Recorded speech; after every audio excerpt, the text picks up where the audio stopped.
ನಮಸ್ತೆ. ಚಂದ್ರಾದಿ ಯೋಗ. ಚಂದ್ರನಿಂದ ರಾಶಿಗೆ 6, 7, 8 ಸ್ಥಾನಗಳಲ್ಲಿ ಬುಧ, ಶುಕ್ರ, ಗುರು ಇದ್ದರೆ ಈ ಯೋಗ ಬರುತ್ತದೆ. ಈ ಯೋಗದಲ್ಲಿ ಜನಿಸಿದವರು ಕಮಾಂಡರ್ಗಳು ಆಗಬಹುದು, ಪೊಲೀಸ್ ಸೂಪರಿಂಟೆಂಡೆಂಟ್, ಸರ್ಕಾರಿ ಅಧಿಕಾರಿ, ಮಂತ್ರಿ, ಗ್ರಾಮಾಧಿಕಾರಿ. ಚುನಾವಣೆಗಳಲ್ಲಿ ಗೆಲುವು ಎಂತಹ ಪ್ರಾಣಾಪಾಯ ಇದ್ದರೂ ಎಲ್ಲವನ್ನೂ ಗೆಲ್ಲುತ್ತಾರೆ.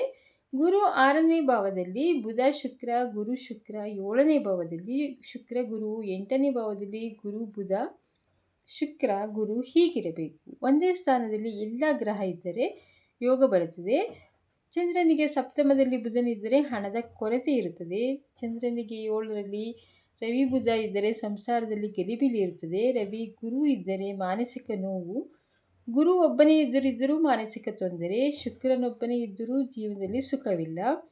ಗುರು ಬುಧ ಸೇರಿದರೆ ಜೀವನದಲ್ಲಿ ಏನೋ ಕೊರತೆ ಇರುತ್ತದೆ. ಬುಧ ಶುಕ್ರ ಇದ್ದರೆ ವಿವಾಹ ನಂತರ ಅಭಿವೃದ್ಧಿ ಇರುವುದಿಲ್ಲ. ಆದರೆ ಗುರು ಶುಕ್ರ ಶುಭವಾಗಿದ್ದರೆ ಶುಭ ಫಲ ಬರುತ್ತದೆ. ಪೂರ್ಣಚಂದ್ರ ಇದ್ದರೆ ಶುಭವಾಗುತ್ತದೆ. ಓಂ ಸೋಮಾಯ ಎಂದು 11,000 ಜಪ ಮಾಡಿದರೆ ಒಳ್ಳೆಯದಾಗುತ್ತದೆ. ಬೆಳ್ಳಿಯ ನಾಣ್ಯ ದಾನ ಕೊಡಿ, ಅಕ್ಕಿ ದಾನ ಮಾಡಿ. ಓಂ ಬುಂ ಬುಧಾಯ ನಮಃ 9,000 ಜಪ ಮಾಡಿ. ಹಿತ್ತಾಳೆ ಪಾತ್ರೆ ದಾನ ಮಾಡಬಹುದು, ಹೆಸರು ಕಾಳು ದಾನ ಮಾಡಿ. ಓಂ ಬೃಂ ಬೃಹಸ್ಪತಿಯ ನಮಃ 11,000 ಜಪ ಮಾಡಿ. ಬಂಗಾರ ಅಥವಾ ಬೆಳ್ಳಿ ದಾನ ಮಾಡಿ, ಅಥವಾ ಕಡಲೆಕಾಳು ದಾನ ಮಾಡಿ. ಯೋಗದಿಂದ ಎಲ್ಲ ಒಳ್ಳೆಯದಾಗುತ್ತದೆ.